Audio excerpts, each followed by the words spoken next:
이 말씀을 제목을 함께 나누기를 원합니다.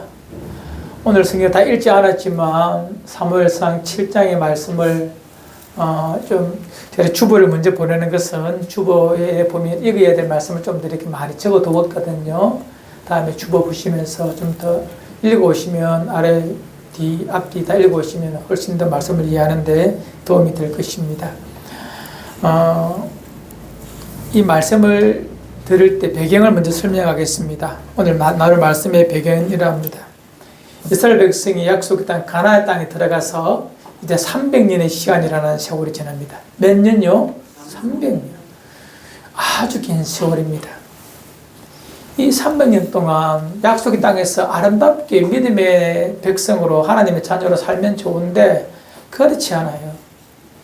들어가기 전에 염려했던 것처럼 그 가나안 땅에 있는 하나님을 모르는 이방 족속들을 다 몰아내지도 못하고 그들이 남겨놓은 문화와 종교를 답습하고 배우고 친근하게 지내다가 이렇게 무너져 버립니다. 하나님을 떠나기도 하고 말씀을 변질시키기도 하여 300년 동안 성경에서는 이것을 영적 암흑시대 이렇게 말합니다. 사사시대가 영적 암흑시대였어요. 오늘 읽었던 말씀의 배경은 그 암흑시대의 최악의 상황, 최극단의 상황이 만들어져 있습니다. 그 이유는 뭐냐면 하나님께서 이스라엘 백성과 함께 하신다는 하나님의 임재의 상징이 있습니다. 그것이 바로 하나님께서 주신 법궤입니다. 궤입니다.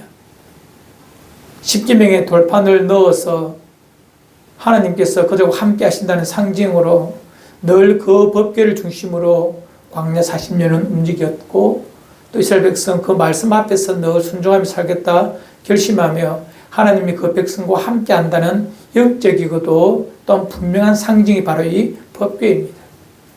이 법궤만 있으면 이스라엘 백성은 언제나 떳떳하고 힘있고 자랑스러웠어요.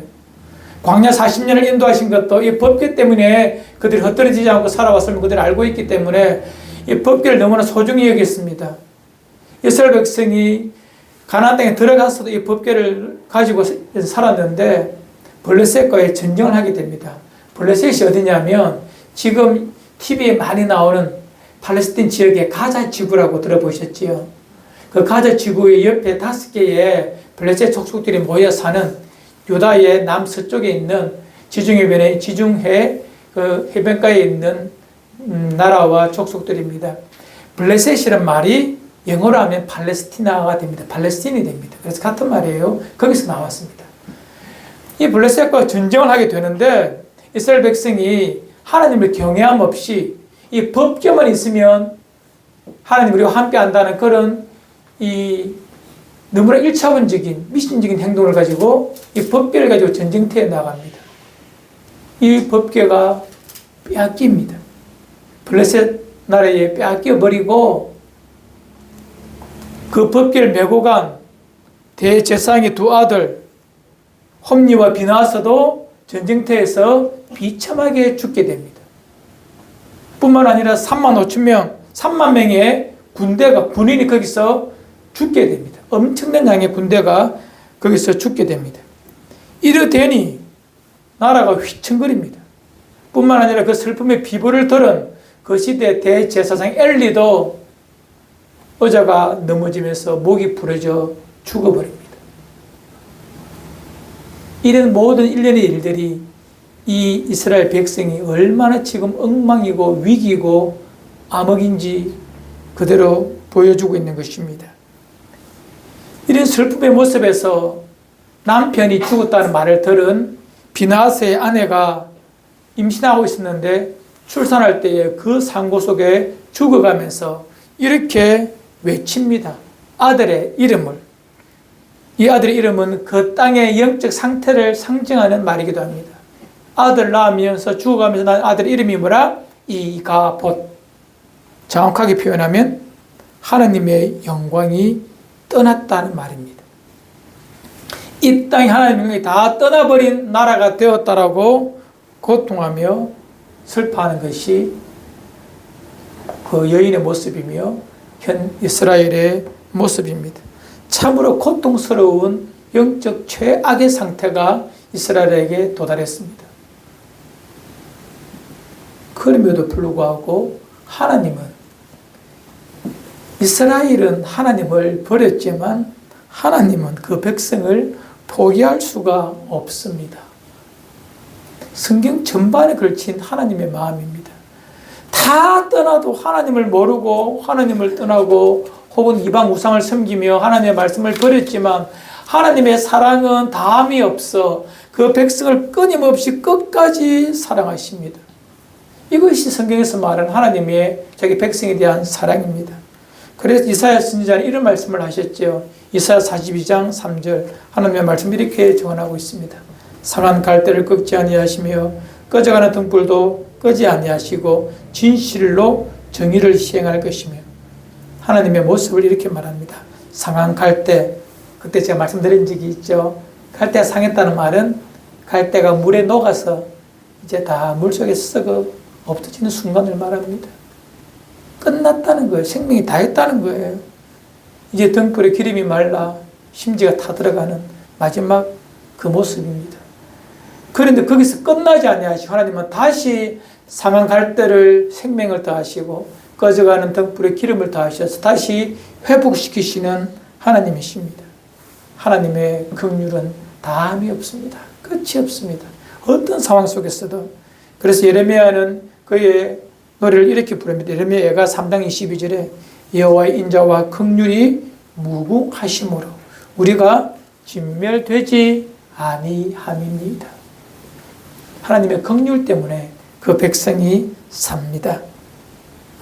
이스라엘 백성이 그 마음속에 하나님을 버리고 우상을 선택하며 가나안 땅의 그 습관과 문화를 그대로 쫓아 살며 하나님의 말씀과 제사를 가볍게 여기고 또 제사장은 더욱더 악함으로 말미암아 하나님의 제사를 무시하는 그런 파국의 형태이지만 하나님은 그 백성과 그 나라와 그 제사장을 향하여서 하나님의 사랑의 긍휼의 손을 거두지 않았다는 것입니다. 그것이 성경에서 말하는 하나님의 모습입니다. 빼앗긴 법궤가 되돌아옵니다. 이스라엘 백성이 힘을 내어서 다시 찾은 것이 아니라 잘 알고 있죠. 법궤가 스스로 되돌아옵니다. 정확하게 말하면 법궤를 빼앗아가는 블레셋 나라에 전염병이 시작되고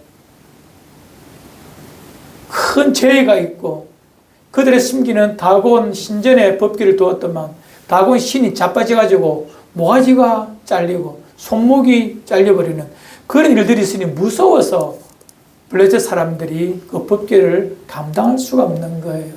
이에 그들이 스스로 수레를 만들고 예물을 드려서 다시 이스라엘로 돌려보냅니다. 하나님은 스스로 영화로우신 분이십니다. 인간이 어떻게 한다고 영화를 받고 안 받고는 그건 인간의 문제고 다른 차원의 문제고 하나님은 스스로 존귀하신 분이십니다. 영광을 안 들려도 스스로 영화로우신 분이십니다.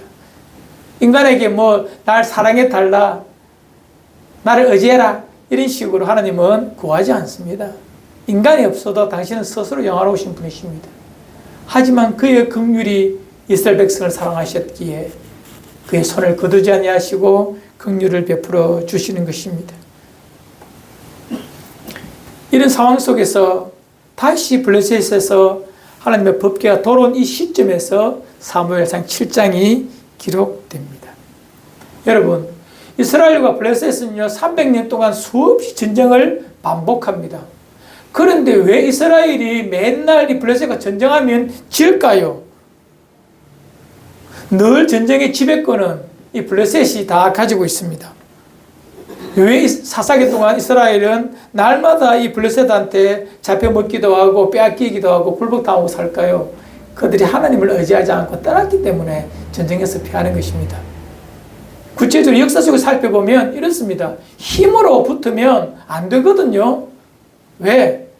이스라엘 백성은 군대가 아니고 전쟁을 준비하는 그런 무기를 갖춘 군대가 아닙니다. 역사적 고증을 보면 블레셋 사람들은요 철기 문화를 가지고 있습니다. 철병거를 가지고 있는 철기시대에 살고 있는 사람이고, 이스라엘 백성은 철기시대 전인 후기 청동기 문화를 가지고 살고 있습니다. 그래서 전쟁을 하면 지는 거예요.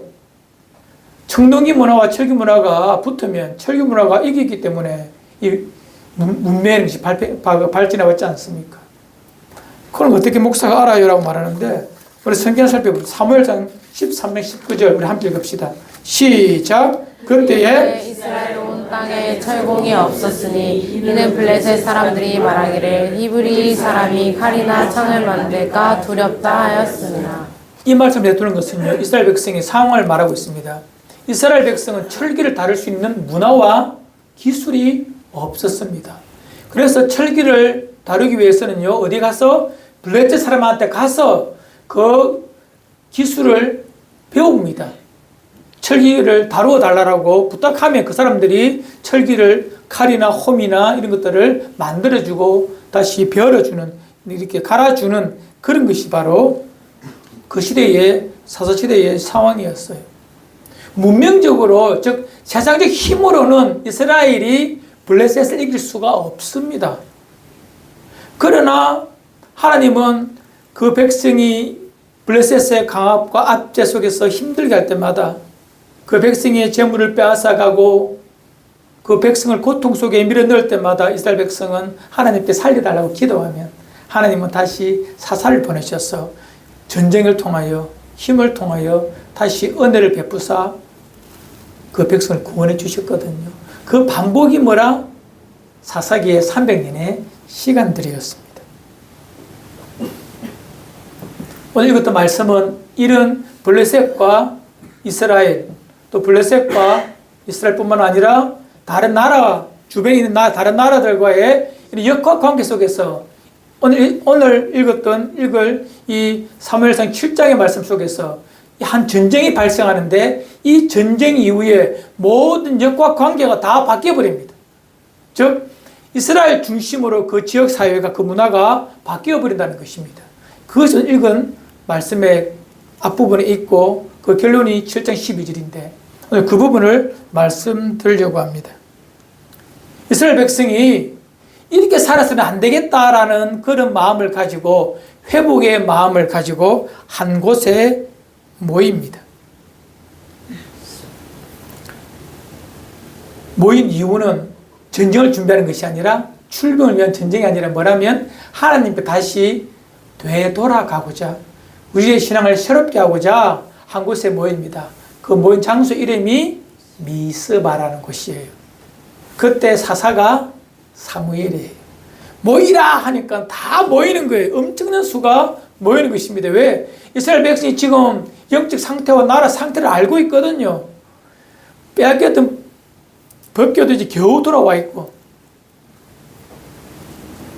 제사장도 다 죽고, 대제사장도 비참하게 죽고, 군대도 완전 전멸되니까 완전 나라가 엉망이니까 위기상을 알고 있는 그들에게 사무엘의 외침은 의미가 있었어요. 많은 사람들이 이 미스바로 돌아옵니다. 그때에 블레셋이 쳐다보고 있어요. 저거 봐라. 또 전쟁하려고 하나?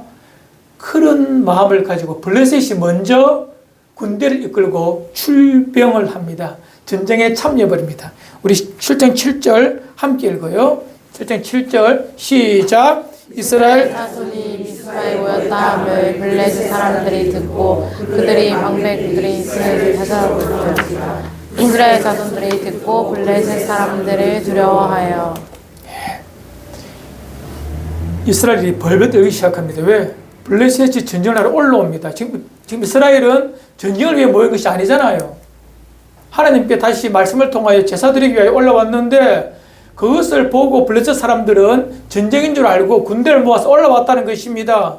이스라엘 백성이 준비된 것 아무것도 없어요. 지금 벌벌 떨 수밖에 없는 것입니다. 전쟁을 준비해서 우리 젊은 애 말로 다이다이를 맞붙으면 그래도 안 되는데 말입니다. 전쟁을 준비한 것이 아니라 예배 드리기 위해서 올라왔는데 전쟁이 시작되니 이스라엘 백성이 긴장하지 않을 수 없는 것입니다. 전쟁을 준비하여도 지는 판국인데 전쟁 없이 전쟁을 한다. 이것은 뻔한 결과입니다. 이에 이스라엘이 어떻게 합니까? 하나님께 부르짖습니다. 하나님, 이번 한번 하나님의 살아계심을 보여달라고 기도하죠. 하나님의 살아계심을 우리가 다시 한번 경험하길 원합니다.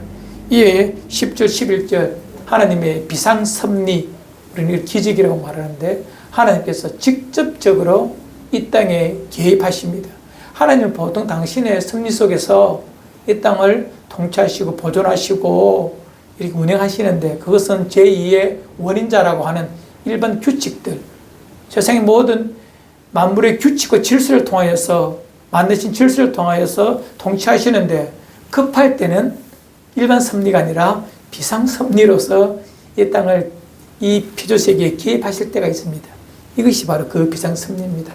우리 10절 11절 함께 읽어요. 시작. 사무엘이 번제를 드릴 때에 블레셋 사람이 이스라엘과 싸우려고 가까이 오매 그날이 여호와께서 블레셋 사람에게 큰 우레를 발하여 그들을 어지럽게 하시니 그들이 이스라엘 앞에 패한지라. 11절 이스라엘 사람들이 미스바에 나가서 블레셋 사람들을 추격하여 벳가레에 이르기까지 쳤더라. 하나님께서 영적 쇄신을 위하여 미스바에 모였던 이스라엘 백성들이 하나님께 기도하였더니 하나님은 군대를 준비도 못한 이스라엘을 위하여 당신이 직접 전쟁하십니다. 큰 우레를 발하여 블레셋 사람을 어지럽게 하시고 놀라 도망가는 그들이 이스라엘 백성들이 이제 준비하여 그들을 쫓아가서 큰 전쟁에서 승리하게 하신다. 그런 말씀입니다. 하나님의 우레가 이스라엘 백성 앞에 나와서 블레셋을 향하여 우레가 발하니 그들이 도망가게 되었다는 것입니다. 성경에 보니까 이스라엘 백성들이 하나님께서 우레를 발하여서 그들을 어지럽게 한다라는 표현이 있습니다. 어지럽게 한다. 이 말이 뭘까요? 혼란을 주었다는 것입니다. 정신을 못 차리게 하였다는 것입니다.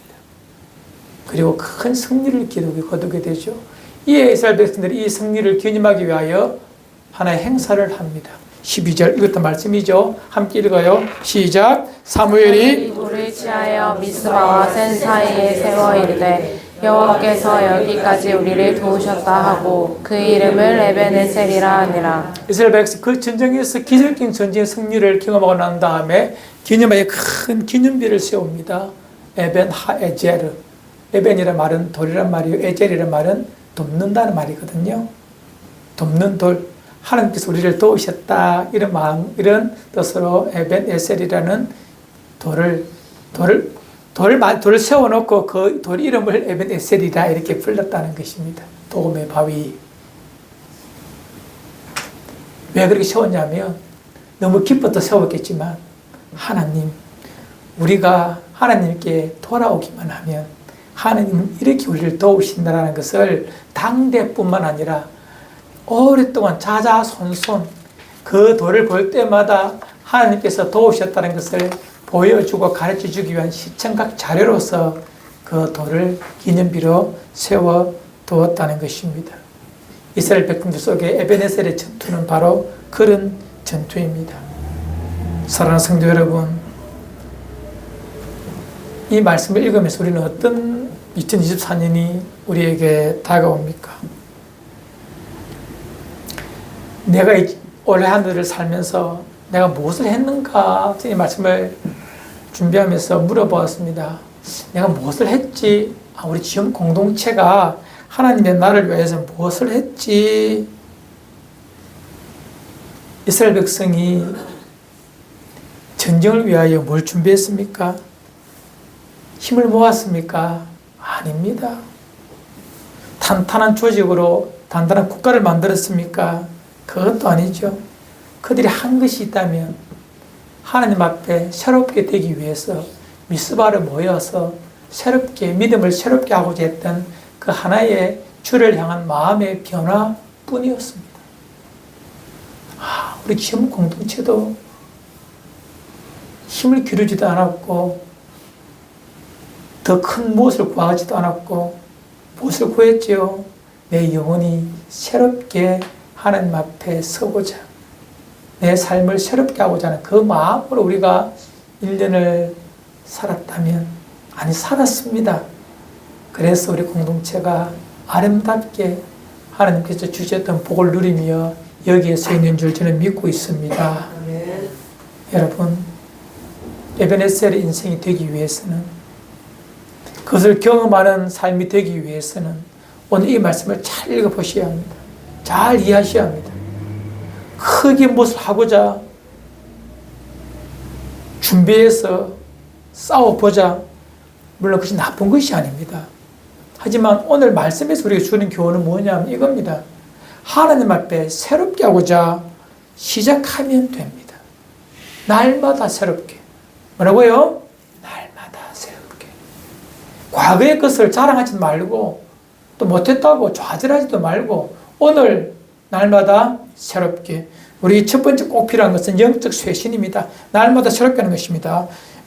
7장 3절로 4절을 함께 읽어요. 시작. 사무엘이 이스라엘 온 족속에게 말하이르되 만일 너희가 전심으로 여호와께 돌아오려거든 이방 신들과 아스타롯을 너희 중에서 제거하고 너희 마음을 여호와께로 향하여 그만을 섬기라. 그리하면 너희를 블레셋 사람의 손에서 건져내시리라. 이에 이스라엘 자손이 바알과 아스타롯을 제거하고 여호와만 섬기니라. 아멘. 블레셋, 그들을 물리치기 위하여, 영적 전쟁에 승리하기 위하여, 다르게 말하면 하나님의 도우심을 구하는 우리의 날들이 되기 위해서는 첫 번째, 내게 있는 세상적인 것, 가난적인 것 다 없애버리고 오직 여호와께만 내 마음을 새롭게 하는 그 마음이 있어야 된다는 것입니다. 이스라엘 백성이 300년 동안 가나안 땅에 있으면서 그들이 그냥 적극적으로 블레셋을 따르고 그들의 문화를 따른 것이 아니라 300년 살다 보니 그냥 섬에 든 거예요. 농사를 짓다 보니까 그들의 농경 일정을 따라서 살다 보니까 그들의 문화를 서서히 그냥 물이 스며들듯 그냥 섬에 든 거예요. 300년이 지나 보니까 하나님은 없고 하나님도 섬기고 우상도 섬기는 이상한 종교를 가지고 있는 것이 이스라엘의 현 주소라는 것입니다. 우리도 똑같습니다. 우리가 아무리 주님을 섬긴다고 하지만 세상 속에 살다 보면 만몬의 통치하에 스스로 녹아듭니다.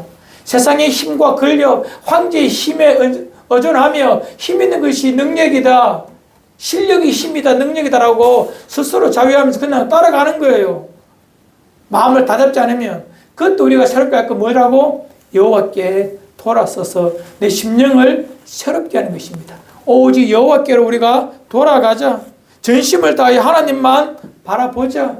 내게 있는 세속적인 것, 가난적인 것을 배격하며 확인하며 하나하나 걸러내는 작업, 영적 쇄신이 있어야만이 하나님의 에베네셀의 은혜, 도움의 하나님을 만날 수가 있는 것입니다. 목사는 더욱더 그러합니다. 날마다 하나님의 은혜를 늘 전하고 하나님뿐이다라고 말하고 싶지만, 그러나 살다 보면 세상에 찌들리고 걱정하고 염려하고 세상의 화려한 것에 눈 돌아가고 만난 것에 마음 빼앗기다 보면 은연중에 내 마음이 가난화되어 버린다는 것입니다. 만몬이 바알이 아사도롯이 내 마음에 우두커니 서서 내 삶을 지켜본다는 것입니다. 조정한다는 것입니다. 그런 것이 나타날 때마다 우리는 미스바로 올라가서 나만의 그곳에 올라가서 내 영혼을 새롭게 쇄신해야 합니다. 그것이 하나님의 도움을 경험하는, 하나님의 비상섭리를 경험하는 하나님의 은총의 현장이 될 것입니다. 그것이 연말을 맞이한 여러분의 마음이기를 주의 이름으로 축원을 드립니다. 마음의 이 굴레를 벗어내기 위해서는 영적 대변혁이 필요하다면 이 미스바를 오르는 일을 우리는 기다려서는 안 됩니다. 두 번째, 영적 쇄신과 새로움을 하기 위해서 또 해야 될 한 가지 또 있습니다. 6절 한번 봅시다. 6절. 함께 읽어요. 시작. 그들이 미스바에 모여 물을 길어 여호와 앞에 붓고 그날 종일 금식하고 거기에서 이르되 우리가 여호와께 범죄하였나이다 하니라. 사무엘이 미스바에서 이스라엘 자손을 다스리니라. 아멘. 여호와께 뭐 했다고? 범죄하였습니다. 중요한 부분입니다. 하나님 앞에 우리가 철저하게 돌아오면 나의 잘못을 인정하고 회개하는 것입니다. 우리는 누가 내보고 잘못했다 회개하라면 참 본능적으로 쑥 올라오잖아요. 그런데 여러분 아닙니다. 하나님 앞에 우리가 내설 것은 아무것도 없기에 하나님 앞에서 우리 정말 낮아지고 낮아져야 합니다.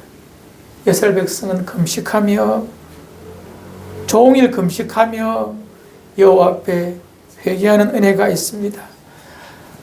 목사가 참 목회하다 보면 아니 주님을 따르는 제자로 삶을 살다 보면 이것보다 소중한 것이 이것보다 위대한 것이 없더라고요. 하나님께 돌아가는 것 내가 참으로 내 중심으로 산 내 인생의 주인이 나인 것처럼 그래 살아왔던 나의 어리석음을 철저하게 알고 회개하는 것입니다. 그때부터 하나님의 도움이 내 인생을 이끌어 가더라고요. 여러분 주께서 내 마음에 죄가 드러나게 하시거든. 기도하다가 내 속에 죄가 발견되거든. 그것은 책망이 아니라 그것은 가장 큰 은혜입니다. 죄가 생각난다는 것, 이것은 엄청난 복입니다. 이 땅에서 하나님께서 그 영혼을 새롭게 하고 에베네셀의 하나님의 되어주시기 위하여 우리에게 주시는 하나님의 첫 번째 긍휼입니다. 죄가 생각나거든. 회개하셔야 합니다.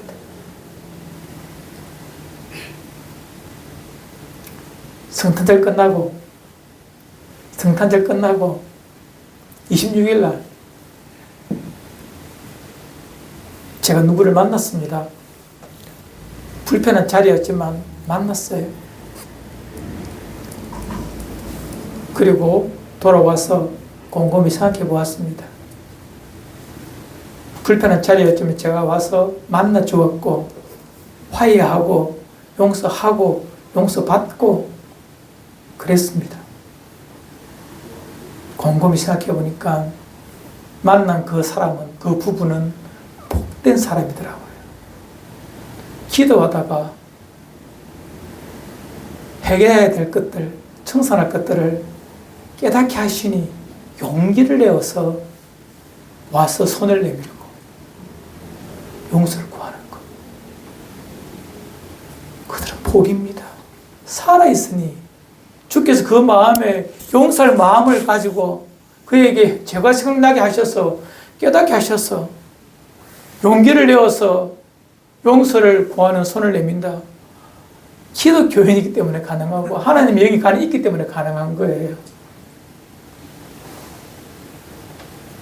여러분, 주께서 내 마음에 죄가 깨달아지고 생각나거든 용기를 내서 하나님 앞에 회개하시고 용서를 구할 그에게 용서를 구하고 용서할 때를 용서하십시오. 그때부터 하나님의 도움 미스바가 우리 속에 에베네셀의 은혜가 우리 안에 시작될 줄 믿습니다. 아멘. 세 번째 9절입니다.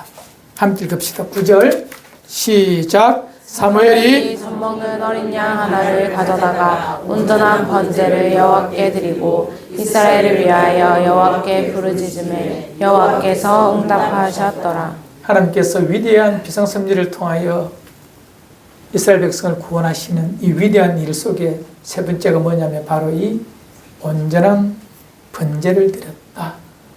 구약 잘 아시는 분들 번제의 의미가 뭐냐면 번제란 것은요 짐승을 몽땅 불태워 드리는 것을 번제라고 하거든요. 신약적 의미를 해석하면 온전한 헌신을 말합니다. 번제 자체가 이미 온전한 드림 헌신을 뜻하는데 성경에서는 앞에다가 온전하니라는 형용사를 하나 더 붙여두었어요. 이 말이 뭐죠?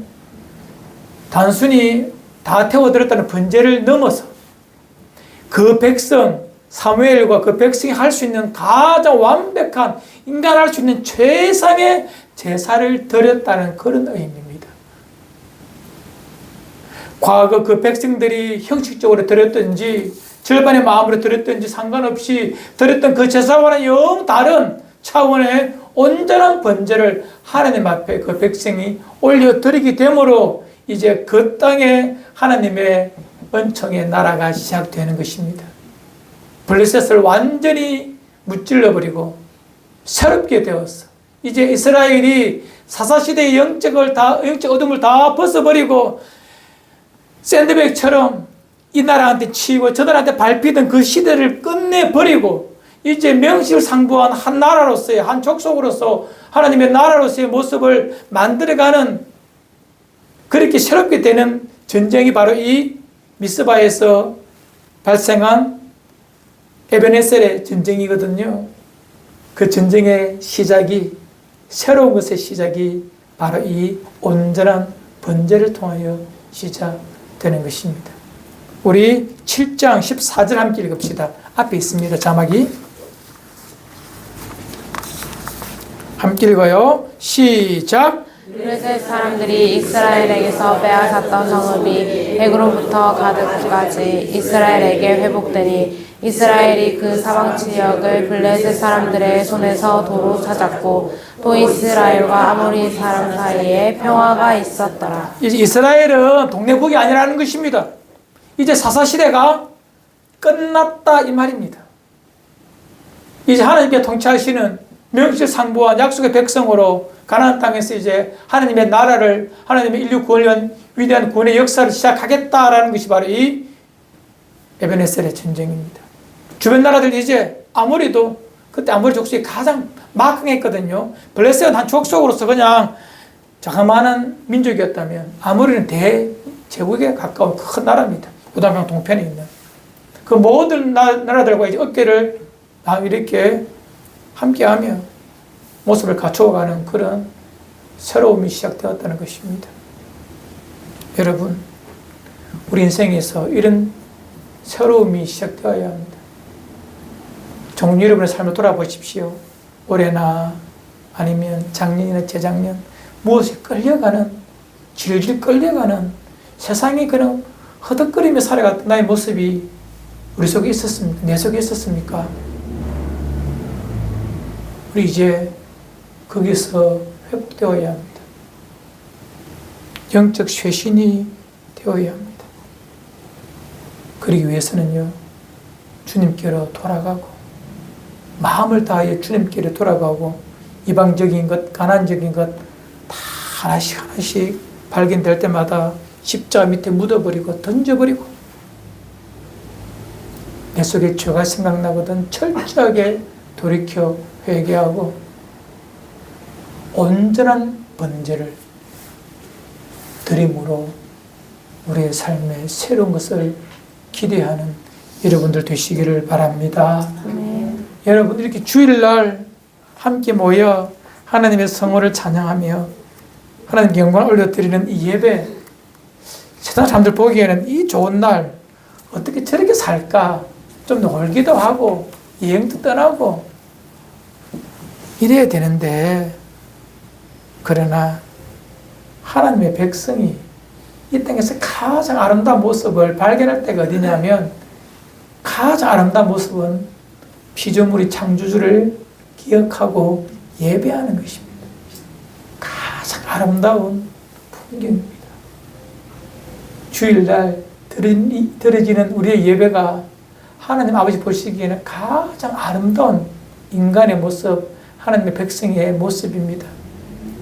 하나님께서 높은 빌딩을 사서 그곳에서 하루를 웃으며 아래를 쳐다보며 나의 소유를 자랑하는 것을 하나님께서 기뻐하시겠습니까? 세상에 허망한 권력을 가지고 모든 사람이 내 밑에서 굽신굽신 거리는 그런 권력자의 모습에서 하나님의 백성의 모습이 아름답겠습니까? 아닙니다. 하나님이 가장 아름다워하시는 것은요, 내 백성이 나를 알고 내 백성이 그 부르신 목적대로 하나님을 찬송하며 내 백성이 구원자이신 예수 그리스도 앞에 나와 은혜로서 그의 이름을 증거하는 도구로 살아가는 것, 하나님 그것을 가장 기뻐하십니다. 그래 살찐데 하나님은 그 백성을 영화롭게 하십니다. 모든 민족 위에 뛰어나게 하십니다. 우리는 그냥 이래 살아도 세상은 우리를 보고 벌벌 뜹니다. 마음이 다 녹아내립니다. 어찌 저래 살아도 저렇게 아름답게 살까? 저렇게 생명력을 충혈할까? 우리 보며 칭찬하게 될 것입니다. 기독교인의 아름다움, 하나님의 아름다움은 우리의 예배 속에서, 우리의 모습 속에서 나타나는 것입니다. 여러분, 하나님의 손은 결코 짧지 않습니다. 하나님의 손이 결코 짧지 않게 그분의 전능하신 도움을 우리가 경험하기 위해서 오늘 들었던 이 말씀 꼭 기억하십시오. 영적 쇄신을 일마다 때마다 새롭게 해야 되고, 두 번째는 회개하고, 세 번째 뭐죠? 온전한 제사, 예배로 우리의 삶을 살아갈 때 우리의 지경이 새로워지고 하나님 앞에 부름받은 새로운 소명으로서의 그 자리가 견고해지고 모든 사람이 우리와 화평하지 않고는 살아낼 방법이 없음을 그들이 깨달아 그들이 스스로 잘못을 인정하고 고개를 숙이고 우리와 함께하기를 청하는 그런 아름다운 모습이 우리 속에, 지금 공동체 속에, 내 삶 속에 나타날 것입니다. 그것이 진짜 예수 믿는 복입니다. 이 복이 저와 우리 지금 공동체와 여러분 한 분 한 분 위에 있기를 주 이름으로 축원을 드립니다. 함께 기도합시다.